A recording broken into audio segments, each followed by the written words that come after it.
یاں تھی خوشنما کہتی تھی نعت مصطفیٰ بلغ العلا بکمالہ،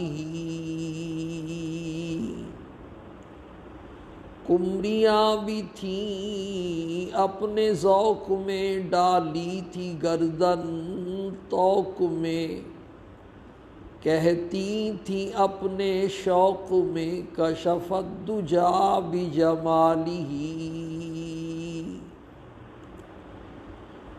بلبلیں تھیں سو بسو لے لے کے ہر ہر گل کی بو، کرتی تھی باہم گفتگو حسنت جمیع خصالہ، چڑیوں کی سن کر یہ چہچہے بھلا انسان کیوں چپ رہے، لازم ہے اس کو یوں کہے صلو علیہ وآلہ،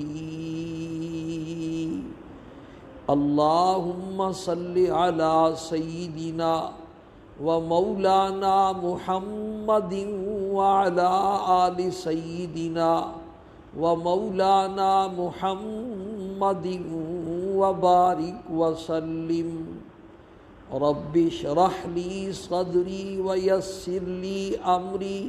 خاتمہ کا، اور تقریباً 2 سال مجھے یاد ہے کہ ہو رہا ہے اس کو۔ اس نے خاتمہ والے موضوع کا خلاصہ یہ ہے کہ یہ جو ایمان والی دولت اللہ پاک نے مفت میں ہمیں مسلمانوں کے گھر میں پیدا فرما کر عطا فرمائی ہے، یہ اس کا بہت ہی بڑا انعام ہے۔ ہم 1400 سال کے بعد آئے، ہم نے حضور صلی اللہ علیہ وسلم کو نہیں دیکھا، آپ کی زبان مبارک سے قرآن پاک نہیں سنا، آپ کے معجزات نہیں دیکھے، آپ کو نماز پڑھتے ہوئے نہیں دیکھا، صحابہ کرام، تابعین، تبع تابعین، ان میں سے کسی کو ہم نے نہیں دیکھا، بلکہ ایسے ہم زمانے میں پیدا ہوئے جس کو شر القرون کہتے ہیں۔ آپ کا وہ جو زمانہ تھا وہ خیر القرون تھا، خیر و برکت کے اعتبار سے سارے زمانوں میں سب سے افضل زمانہ آپ صلی اللہ علیہ وسلم کا زمانہ تھا۔ آپ نے ارشاد فرمایا خیر القرون قرنی ثم الذین یلونہم ثم الذین یلونہم، سب سے بہترین زمانہ خیر و برکت کے زمانے سے میں میرا زمانہ ہے، پھر جو اس کے ساتھ متصل ہوگا، پھر جو اس کے ساتھ متصل ہوگا۔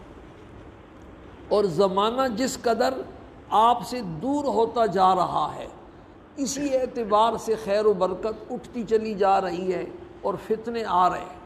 تو ہمارا یہ جو زمانہ ہے یہ شر القرون کا زمانہ ہے، ایسے دور میں ہم پیدا ہوئے ہیں کہ فتنوں کی بارش ہے اور ایمان بچانا مشکل ہے، لیکن پھر بھی اللہ پاک نے ہمیں یہ دولت مسلمانوں کے گھر میں پیدا فرما کر کے دے دی ہے، تو یہ اس کا بہت ہی بڑا کرم ہے۔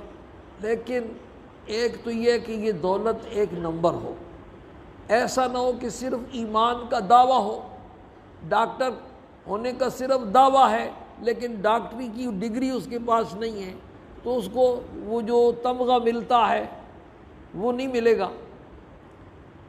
تو ایمان کا دعویٰ تو ہے لیکن ایمان والی ڈگری پاس نہیں ہے، تو ایک نمبر ایمان ہو۔ اس وقت بھی دنیا میں کروڑوں لوگ ایسے ہیں جو اپنے آپ کو مسلمان کہتے ہیں اور دنیا والے ان کو مسلمان سمجھتے ہیں، ان کے ساتھ مسلمانوں والا معاملہ کرتے ہیں، لیکن میں منبر رسول پہ بیٹھ کے کہہ رہا ہوں کہ قرآن و حدیث کے ماہر علماء کا اتفاق ہے اس بات پر کہ ان لوگوں کا دین اور ایمان اور اسلام سے دور کا بھی کوئی واسطہ نہیں، وہ پکے کافر ہیں۔ تو ایسا نہ ہو، اس کی ہمیں جانچ پڑتال کرنی ہے، اپنے ایمان کو پرکھنا ہے کہ واقعتاً ہمارے اندر ایمان کا ذرہ ہے بھی یا نہیں۔ اور دوسری چیز یہ ضروری ہے کہ ہم پھر اس کی حفاظت کر کے موت تک، قبر آخرت تک اس کو پہنچانے میں کامیاب ہو جائیں، یہ مقصد ہے حسن خاتمہ کا۔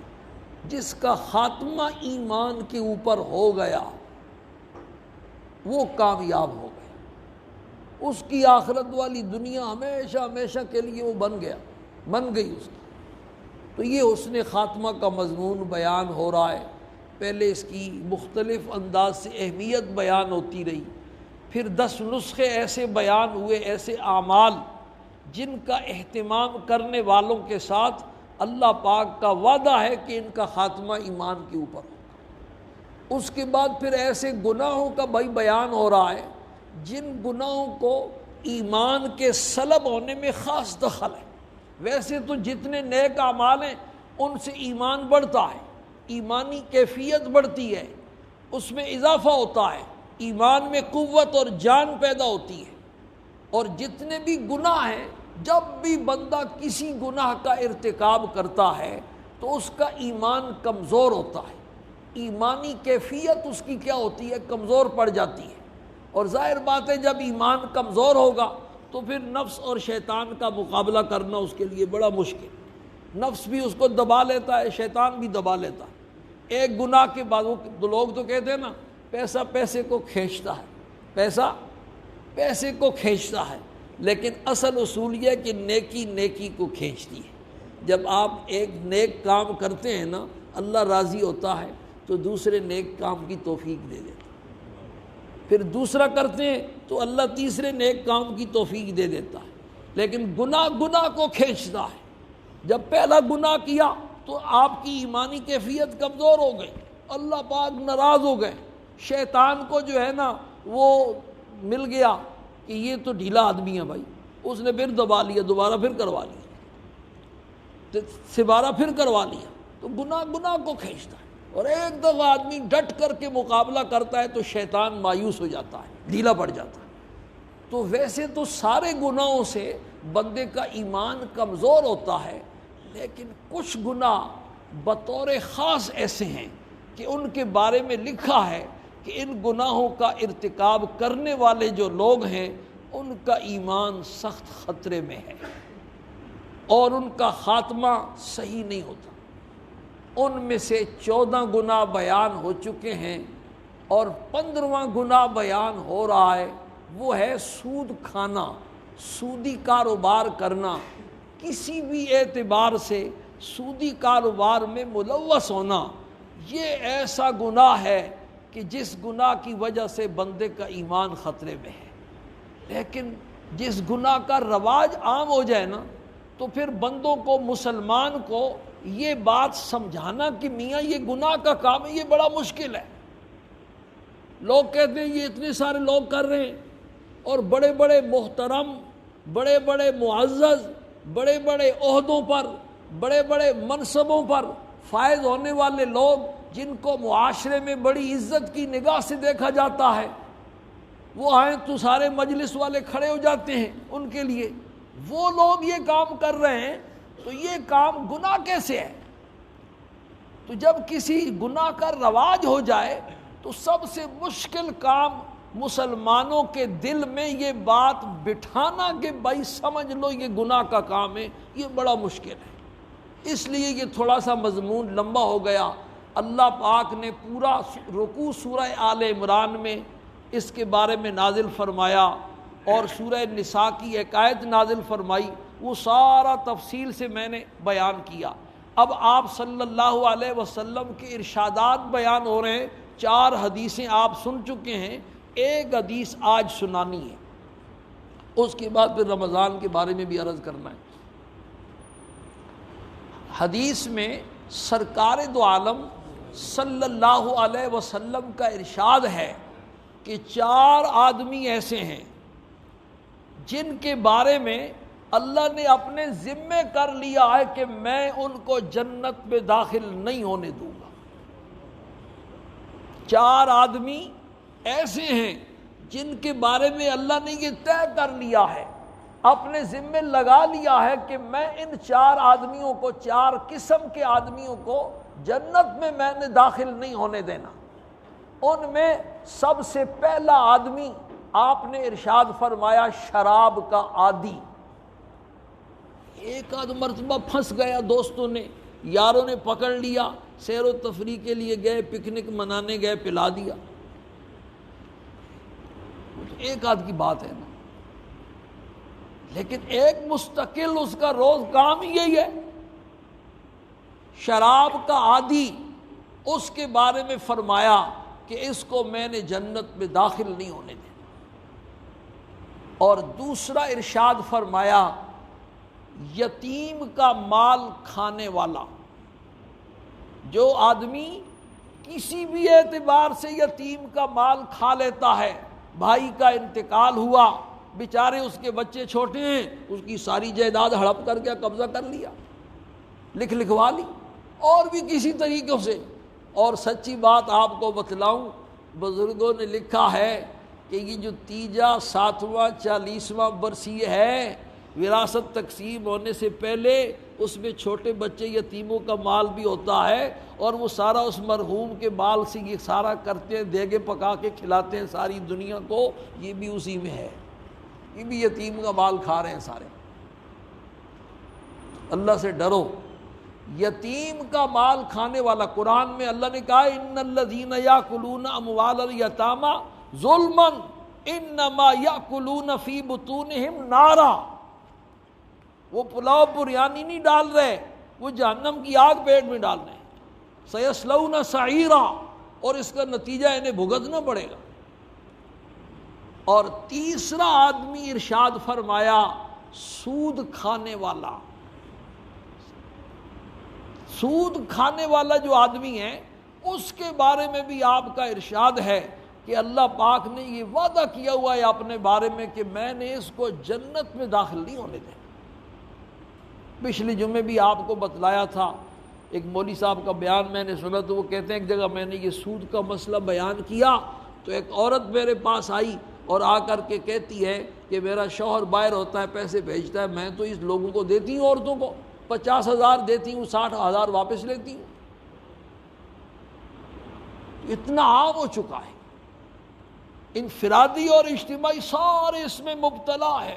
حدیث میں آتا ہے قیامت کے قریب ایک ایسا زمانہ آئے گا کہ لوگ سود سے بچنا چاہیں گے پھر بھی نہیں بچ سکیں گے، اگر بہت ہی کوئی کوشش کر کے بچے گا تو سود کا جو دھواں ہے نا وہ اس کے ناک میں ضرور داخل ہوگا، اور ہمارا یہ وہی زمانہ ہے، پوری دنیا اس پر چل رہی ہے۔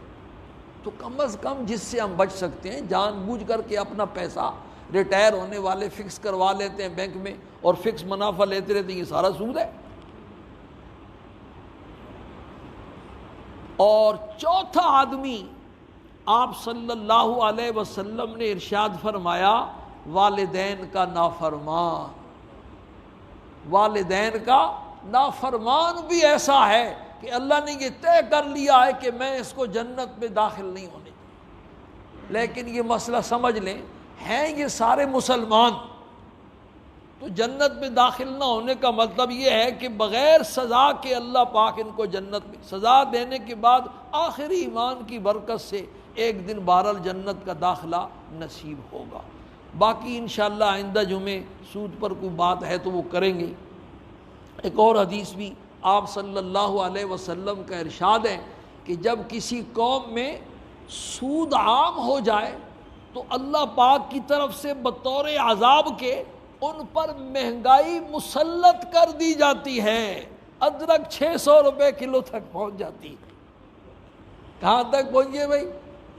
50-60 بکنے والی 600 تک پہنچی ہوئی ہے۔ ہر چیز کو ایسے، یہ عمران خان کے تشریف لانے سے پہلے مجھے یاد ہے جب بھی مجھ سے کوئی صدقۃ الفطر کا مسئلہ پوچھتا تو 70-80 100 کے اندر تھا۔ یہ پہلا سال ہے کہ 150 تک پہنچا ہے، اگلے 5 سال کے لیے پھر اس کو ووٹ دے رہا دعا کر کے۔ میں ایک دفعہ غصے میں تھا اور تقریر مجھے خواب آئی، خواب میں تقریر کر رہا تھا، تو تقریر میں سیاسی آدمی نہیں ہوں، ویسے عمران خان کے خلاف لگا ہوا تھا، تو تقریر میں کہہ رہا تھا عمران خان کو وزیر اعظم بنانا ایسا ہے جیسے مجھے قومی کرکٹ کی ٹیم کا کپتان بنا دیا جائے۔ تو مولوی صاحب کو کپتان بنایا جائے تو کیا حال رہے گا بھائی؟ ہاں، کیسی کامیابی ہوگی؟ میچ جیتیں گے یا ہاریں گے؟ ہر کام کا ایک تجربہ ہوتا ہے، ہر فیلڈ کے لوگ ہوتے ہیں۔ ڈاکٹر کو جو ہے نا پائلٹ بنا دو اور پائلٹ کو ڈاکٹر بنا دو، تو یہ سوائے قبرستان آباد کرنے کے اور انہوں نے کیا کام کرنا ہے؟ تو بہرحال حدیث میں آپ صلی اللہ علیہ وسلم کا ارشاد ہے کہ جب سود کا رواج عام ہو جائے گا تو اللہ کی طرف سے بطور عذاب کے پوری قوم کے اوپر مہنگائی مسلط کر دی جائے گی۔ اللہ کے عذاب کا کون مقابلہ کر سکتا ہے؟ اور جب رشوت عام ہو جائے گی تو پھر مسلمانوں کے دلوں میں دشمنوں کا رعب ڈال دیا جائے گا، گھر کے اندر بیٹھے بیٹھے ڈرتے رہیں گے، سب کچھ ہونے کے باوجود ڈرتے رہیں گے۔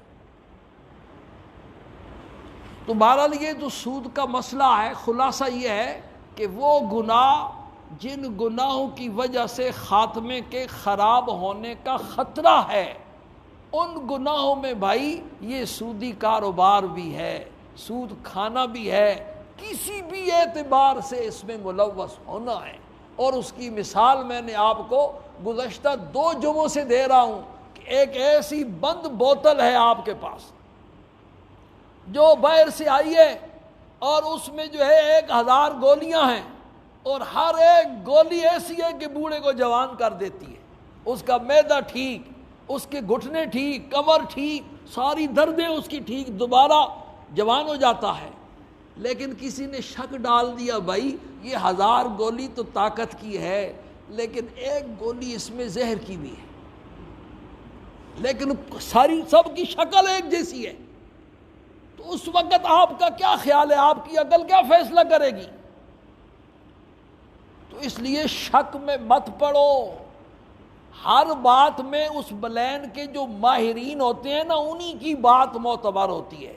میڈیکل کی لین میں ڈاکٹروں کی بات معتبر ہے، انجینئرنگ کی لین میں انجینئر حضرات کی بات معتبر ہے، اور قرآن و حدیث کی لین جب آئے گی، دینی اور شرعی مسئلہ جب آئے گا تو پھر اس مسئلے میں جو آپ کے یونیورسٹیوں کے پڑھے ہوئے سکالر یا فوج کے ریٹائر جرنل اور کرنل یا یورپ کی ڈگریاں لینے والے جو سکالر ہیں ان کی بات معتبر نہیں ہوگی، جنہوں نے باقاعدہ ریگولر طریقے سے چٹائیوں پہ بیٹھ کر کے مدرسوں کی دال کھا کر کے اپنے اساتذہ کی مارے برداشت کر کے اپنی پوری زندگیاں اس لائن میں کھپائی ہیں، جن کی داڑیاں سفید ہو گئی ہیں اس لائن میں، ان کی بات معتبر ہو۔ ہر ایرے غیرے نتھو پھتو کی بات معتبر نہیں ہوگی، اس پہ کان مت دھرنا ورنہ گمراہ ہو جاؤ گے۔ تو بہرحال یہ سود کا مسئلہ چل رہا ہے اور یہ حسن خاتمہ کا مضمون چل رہا ہے، ابھی انشاءاللہ اور بھی چلے گا باقی آئندہ جمعے۔ اب رمضان کے حوالے سے 2 باتیں اب تک بیان ہو چکی ہیں۔ پہلی بات رمضان کے حوالے سے یہ بات بیان ہوئی کہ بزرگوں نے اپنا تجربہ لکھا ہے، جس آدمی کا رمضان دینداری، تقوی اور پرہیزگاری کے اعتبار سے جیسا گزرتا ہے پورے سال اس کے اثرات وہ دیکھتا ہے، جتنا عبادات کا زور کرے گا اور جتنا گناہوں سے بچنے کا اہتمام کرے گا، انشاءاللہ اللہ پاک رمضان کے بعد بھی اس کی توفیق نصیب فرمائیں گے۔ میں نے ایک ڈاکٹر سے دوائی لی، کراچی میں میرا دوست ہے، تو اس نے کچھ گولیاں مجھے لکھ کر کے دی، تو اس نے مجھے کہا کہ یہ 15 دن کھا لو اور 6 مہینے تک اس کے اثرات رہیں گے، 6 مہینے کے بعد اگر محسوس ہو تو پھر کھا لینا۔ دوائیوں میں ہے، دوائی آج آپ نے کھائی ہے، 15 دن صرف کھائی ہے، اور ڈاکٹر صاحب کیا فرما رہے تھے؟ 6 مہینے تک اس کے اثرات رہیں گے۔ تو بھئی رمضان المبارک کا مہینہ جو آدمی جیسے گزارتا ہے دینداری، تقوی اور پرہیزگاری کے اعتبار سے، پھر آنے والا پورا سال اس کے اثرات دیکھتا ہے۔ اور اگر لاپرواہی سے گزارا، نہ نماز کی پرواہ ہے، نہ نوافل کی پرواہ ہے، نہ تلاوت کی، نہ ذکر اذکار کی، نہ تسبیحات کی، رمضان کے مہینے میں بھی تہجد نہیں پڑھ رہا ہے اور تلاوت نہیں کر رہا ہے اور گناہوں سے نہیں بچ رہا ہے، لگا ہوا ہے موبائل کے اوپر، ٹی وی کے اوپر، نیٹ کے اوپر، اور سارا جو کچھ رمضان سے پہلے کرتا تھا رمضان کے اندر بھی ایسا ہی کر رہا ہے، تو پھر اس سے کیا توقع کی جا سکتی ہے کہ رمضان کے بعد وہ بچے گا؟ یہ پہلی بات تفصیل سے بیان ہو چکی ہے۔ اور دوسری بات گزشتہ جمعے میں نے بیان کی تھی، بھئی اور نفل پڑھ سکو، تلاوت کر سکو یا نہ کر سکو، رمضان کے مہینے میں کم از کم اتنا تو کر لو نا کہ گناہوں سے بچنے کی کوشش کر۔ جو گناہ کے کام ہیں، نیکی اور گناہ کی تمیز پیدا کرو، حلال اور حرام کی پہچان پیدا کرو، جائز اور ناجائز کی پہچان پیدا کرو، اور جن کو تم گناہ سمجھتے ہو ان سے بچنے کی کوشش کرو، اور جن کے بارے میں شک میں پڑے ہو کہ پتہ نہیں یہ گناہ ہے بھی صحیح نہیں، وہ مولوی صاحب سے پوچھ لو بھائی۔ جس بیماری کے بارے میں خطرہ ہوتا ہے تو ڈاکٹر صاحب سے پوچھ لیتے ہیں، جی ڈاکٹر صاحب بتلاؤ یہ بیماری ہے یا نہیں۔ ابھی میں نے اپنے ایک دوست ڈاکٹر صاحب ہمارے آئے ہوئے ہیں، بڑے محسن ہیں ہمارے، پمز میں جب میں تھا تو انہوں نے بڑی خدمت کی، تو ان سے میں نے پوچھا بھی مصافحہ کروں کہ نہ کروں، کہتے ہیں احتیاط تو یہ ہے کہ مت کرو۔ تو بھئی ڈاکٹر کی بات کہتے ہیں۔ تو اسی طرح اگر آپ کو کسی کام میں شک ہے کہ یہ گناہ کا کام نہیں ہے، یہ ویسے مولویوں نے بنایا ہوا ہے، تو بھائی تحقیق کر لو۔ آج کل وہ کہ ریسرچ کہتے ہیں، ہر کام کی کیا کہتے ہیں؟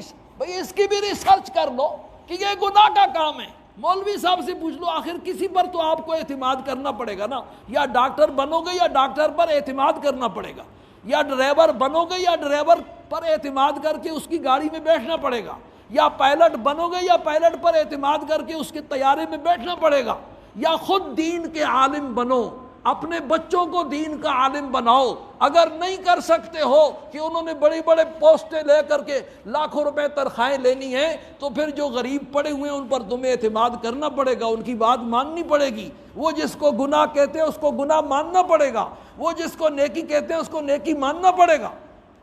تو حلال اور حرام کی تمیز پیدا کرو، نیکی اور گناہ کی پہچان پیدا کرو، اور اچھے کام نہیں کر سکتے تو کم از کم رمضان میں گناہ سے بچنے کی فکر کرو۔ رمضان میں جیسے نیکی کا ثواب بڑھ جاتا ہے نا، اسی طرح گناہ کا عذاب بھی بڑھ جاتا ہے۔ ایک آدمی عام دنوں میں گناہ کرتا ہے، ایک رمضان میں کرتا ہے، ایک لیلۃ القدر کی رات میں کرتا ہے، ایک عید الفطر کی رات میں کرتا ہے۔ دونوں میں زمین و آسمان کا فرق ہے۔ آج ٹائم بہت ہے، کھانا تو تم نے کھانا نہیں ہے، اور قیلولہ ہمارے بہت سارے ساتھی ابھی سے کر رہے ہیں۔ دو ہی کام ہوتے ہیں نا جمعے والے دن، جمعے کی نماز پڑھ کے جا کے کھانا کھانا اور قیلولہ کرنا۔ تو قیلولہ تو تم یہی کر رہے ہو اور کھانا کھانا نہیں ہے، تو اس لیے وہ ٹائم آج مجھے دینا ہے۔ یہ دو باتیں میں نے اس لیے دہرائی ہیں کہ یہ پچھلے دو جمعوں پر بیان ہو چکی ہیں، لوگ نئے نئے آتے ہیں ان کو پتہ نہیں ہوتا کیا بیان ہو رہا ہے۔ تیسری بات یہ سمجھو کہ آنے والے ہفتے دو خاص عبادتیں شروع ہو رہی ہیں، تو ان کا مذاکرہ ہوتا ہے ہر سال۔ ایک لیلۃ القدر کی عبادت ہے بھائی، اور دوسرا اعتکاف والی عبادت ہے۔ یہ دونوں عبادتیں رمضان کے ساتھ ہی خاص ہیں۔ رمضان گزر گیا تو پھر آدمی یہ دو عبادتیں نہیں کر سکتا، اس لیے ان دونوں عبادتوں کی کوشش کر۔ سب سے پہلے لیلۃ القدر کا مسئلہ سمجھو کہ لیلۃ القدر آخری عشرے کی تاک راتوں میں ہوتی ہے اور گھومتی رہتی ہے۔ کسی ایک رات کو متعین کر کے نہیں بتایا جا سکتا کہ فلاں رات میں ہے، 21ویں، 23ویں، 25ویں، 27ویں اور 29ویں، تاک راتوں میں گھومتی رہتی ہے۔ اور یہ مسئلہ سمجھ لو کہ پوری رات لیلۃ القدر ہوتی ہے، اللہ کی رحمت برستی رہتی ہے بارش کی طرح پوری رات۔ لوگوں میں یہ مشہور ہے نا کہ لیلۃ القدر جو ہے نا وہ ایک لمحہ ہوتا ہے جس وقت جو ہے نا درخت سجدے میں پڑ جاتے ہیں، دریاؤں کا پانی جو ہے نا وہ کیا ہوتا ہے، رک جاتا ہے۔ کسی آدمی نے اپنی بھینس کا جو ہے نا وہ کٹا درخت کے ساتھ باندھ دیا تھا، تو وہ لیلۃ القدر اور رات جھکا ہوا تھا، اس نے باندھ دیا، تھوڑی دیر کے بعد درخت ہوا تو سپورٹ ہے تو کٹا بھی اوپر تھا۔ یہ ویسی گپ شپ ہے۔ لیلۃ القدر لمحہ نہیں ہوتی، لیلۃ القدر قرآن کے الفاظ ہیں بھائی۔ روزانہ قاری صاحب مغرب کی نماز میں وہ سورت پڑھتے ہیں، سلام یا حتی مطلع الفجر، غروب آفتاب سے لے کر طلوع صبح صادق تک ساری رات اللہ کی طرف سے سلامتی رحمت برستی رہتی ہے، فرشتوں کا آنا جانا لگا رہتا ہے، جبریل امین چکر لگاتے رہتے ہیں، پوری رات ہوتی ہے۔ تو اگر کوئی ہمت کرے اور پوری رات اللہ کی عبادت میں اپنے آپ کو کھپا دے تو کیا مشکل ہے بھائی؟ یہ سیکورٹی گارڈ 12 گھنٹے بیچارے 15,000 کے لیے ساری رات جاگتے رہتے ہیں، تو 1000 مہینوں کی عبادت کا ثواب لینے کے لیے اگر کوئی پوری رات جاگ لے تو کیا مسئلہ؟ لیکن اگر خدا نہ خواستہ پوری رات کوئی نہیں جاگ سکتا تو بھائی جتنا حصہ ڈال سکتا ہے، مغرب سے عشاء تک عبادت کر لے، تب تراویح پڑھ لے گا، تب تراویح کے بعد تھوڑی دیر جاگ کر کے تلاوت کر لے، نہیں تو سو جائے، سحری کو اٹھ کر کے تہجد پڑھ لے، تلاوت کر لے، انشاءاللہ محروم نہیں رہے گا، انشاءاللہ محروم نہیں رہے گا اور ثواب ملے گا۔ اور تیسرا اور آخری درجہ یہ ہے کہ اس دن ان طاق راتوں میں عشاء اور فجر کی نماز جماعت کے ساتھ جو اہتمام کے ساتھ پڑھنے والا ہے نا، اس کو پوری رات کا ثواب اللہ پاک عطا فرماتے ہیں۔ حدیث میں آتا ہے جس آدمی نے عشاء کی نماز جماعت کے ساتھ پڑھی اس کو آدھی رات عبادت کا ثواب ملے گا، اور جس نے پھر فجر کی نماز بھی اس رات کی جماعت کے ساتھ پڑھ لی اس کو پوری رات کا ثواب ملے گا۔ تو آخری درجہ یہ ہے کہ عشاء اور فجر دونوں جماعت کے ساتھ پڑھ لیں تو انشاءاللہ محروم نہیں رہیں گے۔ وہ جو تبلیغ والے تعلیم کراتے ہیں نا ہمارے تبلیغی بھائی، اس میں ایک حدیث سناتے ہیں کہ جو لیلۃ القدر کی خیر سے محروم رہ گیا وہ حقیقتاً محروم ہے، وہ آپ جیسے پیارے مسلمان نہیں ہیں، وہ لوگ ہیں جو مسجد کی طرف آتی نہیں ہیں، نہ نیتی نہ قضا کیتی، نماز پڑھتی نہیں ہیں۔ ایسے لوگ بہت کم ہوتے ہیں جو نماز پڑھنے والے ہیں، تراویح پڑھنے والے ہیں، تہجد پڑھنے والے ہیں، سحری اٹھنے والے ہیں، ان کو انشاءاللہ لیلۃ القدر بہرحال مل کر کے رہتی ہے۔